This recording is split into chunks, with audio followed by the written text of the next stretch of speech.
Hi viewers, welcome to our channel. ప్రస్తుతం మనతో పాటు ప్రముఖ పొలిటికల్ అనలిస్ట్ కృష్ణ కుమార్ గారు ఉన్నారు. వారితో ఒకసారి మాట్లాడదాం.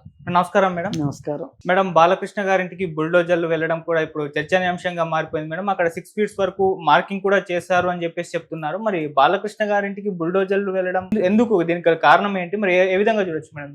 బాలకృష్ణ గారి ఇంటికే కాదండి, జానారెడ్డి గారి ఇంటి దగ్గర కూడా మార్కింగ్ చేశారు. ఓకే. అంటే కేబీఆర్ పార్క్ చుట్టూతూ బాగా ట్రాఫిక్ జామ్ అవుతుంది. అయితే అది చాలా కనెక్టింగ్ రోడ్ అయిపోయింది. ఓకే. అయితే అందుకోసం అని చెప్పి రోడ్డు వైండింగ్ కోసం అని చెప్పి మార్కింగ్ చేశారు. మార్కింగ్ చేస్తే బాలకృష్ణ గారి ఇంటికి కాస్త ఇబ్బందే. ఎందుకంటే అక్కడ మలుపు తిరిగిద్ది అనమాట. ఆ మలుపు తిరిగే దగ్గర వాళ్ళ ఇంటి గోడే కాకుండా గోడ బయట మొక్కల కోసం అని చెప్పి కొంత ఫెన్స్ వేసి ఉంది. దానివల్ల అక్కడ వెహికల్స్ ఆగిపోతున్నాయి. మార్నింగ్ 10 గంటల నుంచి 12 గంటల లోపు, సాయంకాలం 4 నుంచి 7 లోపు ఆ ఏరియా చాలా దారుణంగా ఉంటుంది. ఆ మూల మలుపు దగ్గర అటు జరగటానికి లేదు, అటు కేబీఆర్ పార్కు అంటే ఇటే జరగాలి. అందుకోసం ఏం చేశారు, మార్కింగ్ ఇచ్చారు. దీనికి వాళ్ళు మేము మా దగ్గర పొలిటికల్ పవర్ ఉంది కదా అనే ఉద్దేశంతో వాళ్ళు వ్యతిరేకిస్తున్నారు. అయితే నేనేమంటానంటే, ఇప్పుడు ఏదైనా ఒక కొత్త రోడ్డు వచ్చింది అన్నప్పుడు, ఓకే, లేదు రోడ్డు వైడనింగ్ జరిగింది అన్నప్పుడు, ఒక ఫ్లైఓవర్ వచ్చింది అన్నప్పుడు ఎన్నో చెట్లు, ఎందరికో జీవనోపాధి పోతుంది, ఎంతమందికో ఇళ్ళు పోతాయి, ఎంతమందికో ఉంటున్న ఇల్లు కూడా లేకుండా నిరాశ్రయులైపోయే పరిస్థితులు కూడా మనం చూస్తూ ఉంటాం. మరి అలాంటప్పుడు ఎవరము ఇవ్వము అని అనటానికి చట్టం ఒప్పుకోదు. వీళ్ళే చట్టానికి అతీతంగా రాజకీయ బలంతోటో డబ్బు బలంతోటో వీళ్ళు ఆపగలరేమో కానీ మరి పేదవాళ్ళకి అవి లేకనే కదా వాళ్ళు ఇల్లు కొట్టేస్తారు. అవును. మరి అలాంటప్పుడు మనము ఏం ఆలోచిస్తాము? మన దాకా వచ్చేసరికి ఒక రకంగా ఆలోచిస్తాం. ఎవరికో ఇళ్ళు పోతేనో ఎవరికో స్థలాలు పోతేనో మనము ఎవరిదో కదా సమస్య అనుకుంటాం. ఓ పక్క మనకు అభివృద్ధి కావాలి. ప్రతి ఒక్కరికి అభివృద్ధి వద్దు అనే వాళ్ళు ఎవరున్నారు చెప్పండి? చెట్లు పోతున్నాయి, ఇళ్ళు పోతున్నాయి, అందుకోసం అని చెప్పి పెద్ద రోడ్లు వద్దు అని ఎవరన్నా అంటున్నారా? ఇప్పుడు కొన్ని దేశాల్లో 4 వీలర్స్ వాడొద్దు, సైకిళ్ళే వాడండి, కార్బన్ ఉద్గారాలు ఎక్కువైపోతున్నాయి, దీనివల్ల వాతావరణ కాలుష్యం పెరిగిపోతుంది, ఓజోన్ పొరకు చిల్లు పడుతుంది, ఇట్లా చెప్తూ ఉంటే కొన్ని దేశాల వాళ్ళు వింటున్నారు, సైకిల్స్ వాడుతున్నారు. మనకి ఇక్కడ హైదరాబాద్లో ఇవాళ కారు అనేది అవసరం కంటే కూడా స్టేటస్ సింబల్ లాగా అయిపోయింది. ఓకే. ఇప్పుడు పబ్లిక్ ట్రాన్స్పోర్టు అవసరాలకు తగ్గట్లుగా పబ్లిక్ ట్రాన్స్పోర్టు ఇవ్వలేకపోవటం ప్రభుత్వాలు తప్పు. అలాగే ప్రజలు కూడా ఆ బస్సులు ఎవరు ఎక్కుతారు, బస్ స్టాప్ దాకా ఎవరు నడుస్తారు, బస్ స్టాప్లో దిగిన తర్వాత ఆఫీస్ దాకా ఎవరు నడుస్తారు అని 2 వీలర్స్ 4 వీలర్స్ కొనుక్కుంటున్న వాళ్ళు ఉన్నారు. ఓకే. మరి అలాంటప్పుడు ఈ 4 వీలర్స్ ఎక్కువైనప్పుడు ఏం చెయ్యాలి? ఇప్పుడు హైదరాబాద్లో ఉన్న కార్లకి, కొంటున్న కార్లకి, ఆల్రెడీ ఉంటున్న కార్లకి, రోడ్ల మీదకి వస్తున్న కార్లకి రోడ్లు చాలా పెద్దవి చేయాల్సిన అవసరం ఉంది. కొన్ని ప్రాంతాల్లో మరీ ఎక్కువగా ఉంది. మరి అలాంటప్పుడు ఎక్కడో ఒక చోట డబ్బులున్నాయని ఇల్లు ఉండకుండా ఉండదు రోడ్డు మీద. మరి ఆ డబ్బులున్నాయని నేను ఇల్లు ఇవ్వను అంటే ఎట్లా కుదురుతుంది? ఇప్పుడు మీకే అంత నొప్పి అయినప్పుడు, బాలకృష్ణకో జానారెడ్డి గారికో అంత నొప్పి అయినప్పుడు మరి సామాన్యుడి పరిస్థితి ఏంటి? ఇప్పుడు అందరూ 5G కావాలనుకుంటారు, 4G కావాలనుకుంటారు, ఎప్పుడు నెట్ ఉండాలనుకుంటారు. ఫోన్ ఒక్క క్షణం సిగ్నల్ లేకపోతే చచ్చిపోతారు. మనుషులు ఆక్సిజన్ లేకపోతే కూడా చచ్చిపోరేమో కానీ ఫోన్కి సిగ్నల్ లేకపోతే చచ్చిపోతారు. డేటా కావాలి, మాకు అన్నీ కావాలి. కానీ మన స్వార్థం ఎట్లా ఉంటుందంటే టవర్లు పెట్టొద్దు, టవర్లు పెడితే అనారోగ్యం వచ్చేస్తుంది. నిజమెంతో అబద్ధమెంతో తెలియదు కానీ మరి అలాంటప్పుడు అసలు టవర్ల నుంచే రేడియేషన్ వస్తుంది అనుకున్నప్పుడు మీ చేతిలో ఉన్న ఫోన్ వల్ల కూడా రేడియేషన్ వస్తుంది కదా. కానీ ఎవరు ఫోన్ వదులుతున్నారు చెప్పండి? ఇంట్లో ప్రతి ఇంట్లో ఇవాళ ఒక 5-6 సెల్ ఫోన్లు వెళ్తున్నాయి. ఏ ఇంట్లో చూసినా ఒక్కొక్కరికైతే 2 సెల్ ఫోన్లు, ఒకటి పర్సనల్ ఫోను, ఒకటి బిజినెస్ ఫోను. అంటే అభివృద్ధి మనల్ని అలా లాక్కెళ్ళిపోతుంది. లాక్కెళ్ళేటప్పుడు మనం ఈ రోడ్ల విస్తరణ ఇవన్నీ చేయకుండా కుదరదు. ఇప్పుడు మొన్న సాక్షాత్తు దామగుండం దగ్గర ఒక అడవిని నేవీ రాడార్ కేంద్రానికి ఇచ్చారు.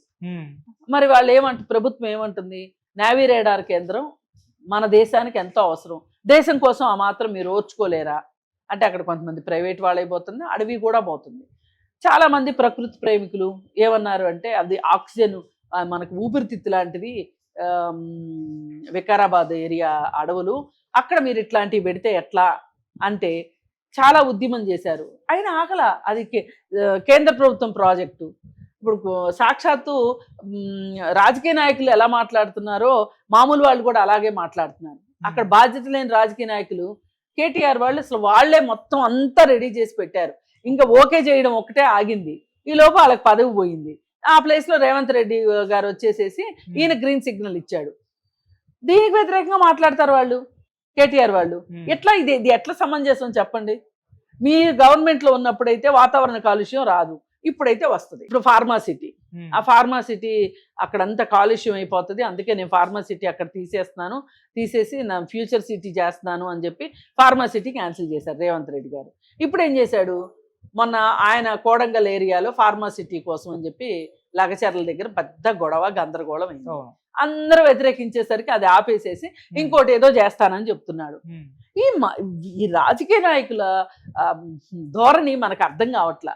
అంటే వాళ్ళకి అవసరమైనప్పుడు ఒకలాగా, పక్క వాళ్ళు చేసినప్పుడు పక్క వాళ్ళకి అవసరమైనప్పుడు ఒకలాగా, మీరు నిర్ణయం తీసుకుంటే అది కరెక్ట్, వాళ్ళు నిర్ణయం తీసుకుంటే తప్పు అన్నట్లుగా మాట్లాడుతున్నారు.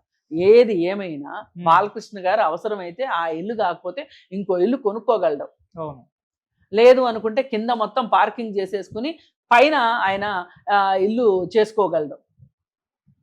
మరి అలాంటి అవకాశాలు ఉన్నప్పుడు ఆయన కూడా నేను స్థలం ఇవ్వను అంటే సామాన్యులు ఏం చేయాలి చెప్పండి? సామాన్యులకి 100 గజాలు ఉంటే కూడా 100 గజాలు తీసేసుకుంటున్న రోజులు ఉన్నాయి అవసరాన్ని బట్టి. ఇప్పుడు సాక్షాత్తు నేనే ఉన్నానండి, నాది చాలా చిన్న ఆర్థిక పరిస్థితి. మా స్థలం రోడ్డు వైండింగ్లో పోయింది, మొత్తం పోయింది. ఏం చేస్తాం? డబ్బులు ఇమ్మని అడిగాము, కాకపోతే కోర్టుకు వెళ్ళాము మేము కూడా. మాకు 2013 భూసేకరణ చట్టం ప్రకారం మాకు డబ్బులు ఇవ్వండి అని. ఆ కోర్టుకు కూడా వెళ్ళకపోతే, ఆ చట్టం ప్రకారం ఇవ్వకపోతే అప్పుడైనా కోర్టుకు వెళ్ళాల్సి వస్తుంది. అందుకని ముందే వెళ్ళి మేము ల్యాండ్ ఇవ్వడానికి సిద్ధంగానే ఉన్నాము, కానీ ఆ భూసేకరణ చట్టాన్ని అమలు ప్రకారమే ఇవ్వండి మాకు డబ్బులు అని చెప్పి మేము అడిగాం. ఓకే, మరి అంతకంటే ఏం చేయలేము, మేము సామాన్యులు. మరి వీళ్ళకి డబ్బులు ఉన్నాయి కాబట్టి ఇప్పుడు జానారెడ్డి గారికి తెలియదా? ఇంకో గమ్మత్ చెప్తా మీకు. ల్యాంకో హిల్స్ దగ్గర ఒక 100 ఎకరాలు గవర్నమెంట్ ల్యాండ్ ఉంది. ఆ 100 ఎకరాల గవర్నమెంట్ ల్యాండ్ని ఐఏఎస్లకి, ఐపీఎస్లకి, ఎంపీలకి, ఎమ్మెల్యేలకి ఇచ్చారు. అదేదో ఈ మధ్య సుప్రీంకోర్టులో అలా ఇవ్వటానికి వీల్లేదు అన్నారు. మరి అది ఏమైందో తెలియదు. కానీ ఈలోపు ఒక కొత్త రోడ్డు వేయాల్సి వచ్చింది. ఔటర్ రింగ్ రోడ్డు, సర్వీస్ రోడ్డుకి అనుసంధానం చేస్తూ ఒక లింక్ రోడ్డు వేయాల్సి వచ్చింది. ఆ లింక్ రోడ్డు వీళ్ళ ఈ 100 ఎకరాల్లో నుంచి వెళ్తుంది. అసలు సాక్షాత్తు ఐఏఎస్లు, ఐపీఎస్లు ఎంత కథ నడిపించారంటే రిటైర్డ్ వాళ్ళు వచ్చి అక్కడ రోడ్డుకి అడ్డంగా పడుకున్నారు. మా మీద నుంచి వేయండి రోడ్డు అని. ఒక గేటు పెట్టేసేసుకుని గేటుకు తాళం పెట్టేసుకున్నారు, ఇవ్వమని కూర్చున్నారు. ఇదే ఐఏఎస్లు, ఐపీఎస్లు సామాన్యుల జనాలు తీసుకునేటప్పుడు నిర్ణయాలు తీసుకునేది వీళ్ళే, అమలు పరిచేది వీళ్ళే. ఐపీఎస్లే కదా బందోబస్తుకు పంపిస్తారు, పోలీస్ శాఖే కదా బందోబస్తుకు వస్తాయి. మరి ఐఏఎస్లే కదా నిర్ణయాలు తీసుకుంటారు, శాసనాలు చేస్తారు. మరి చూడండి, వాళ్ళ దగ్గరికి వచ్చేసరికి వాళ్ళు ఆ విధంగా మాట్లాడటం ఎంత స్వార్థం. ఇప్పుడు మా ల్యాండ్ పోయిన దానికి ఇప్పుడు వాళ్ళు చెప్పేదానికి 1 కిలోమీటర్ దూరం ఉంటుంది అంతే. మరి మేమేమో ఏం చేయలేకపోయాం, సామాన్యులు. ఇస్తాం బాబు తీసుకోండి అంటున్నాం, వాళ్ళు మటుకు గొడవ చేశారు.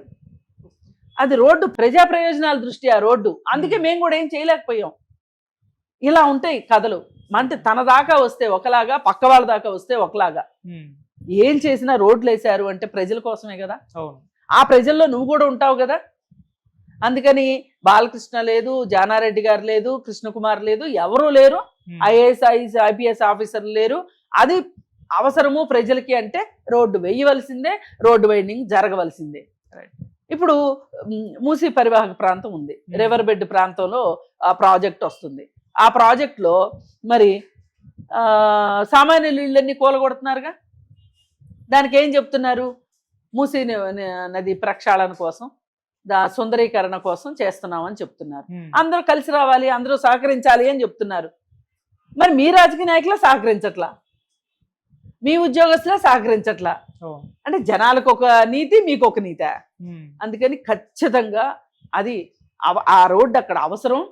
జానారెడ్డి గారి ఇంటి దగ్గర అయిన రోడ్డు అవసరమే, బాలకృష్ణ గారి ఇంటి దగ్గర అయిన రోడ్డు అవసరమే, ఐపీఎస్ ఆఫీసుల దగ్గర రోడ్డు కూడా అవసరమే. ఇప్పుడు వాళ్ళు ఇవ్వనందుకు గాను ఆ రోడ్డుని ఎటో మెలికలు తిప్పి చివరికైతే రోడ్డు వేసారు, కానీ అది అంత ఉపయోగంగా అనిపించట్లా. అనుకున్న ప్రయోజనం నెరవేరలా. 1 కిలోమీటర్ ఎక్కువ వేయాల్సి వచ్చింది. వాళ్ళ ల్యాండ్ లో నుంచి అయినిస్తే 1/2 కిలోమీటర్తో రోడ్డు కనెక్ట్ అయ్యేది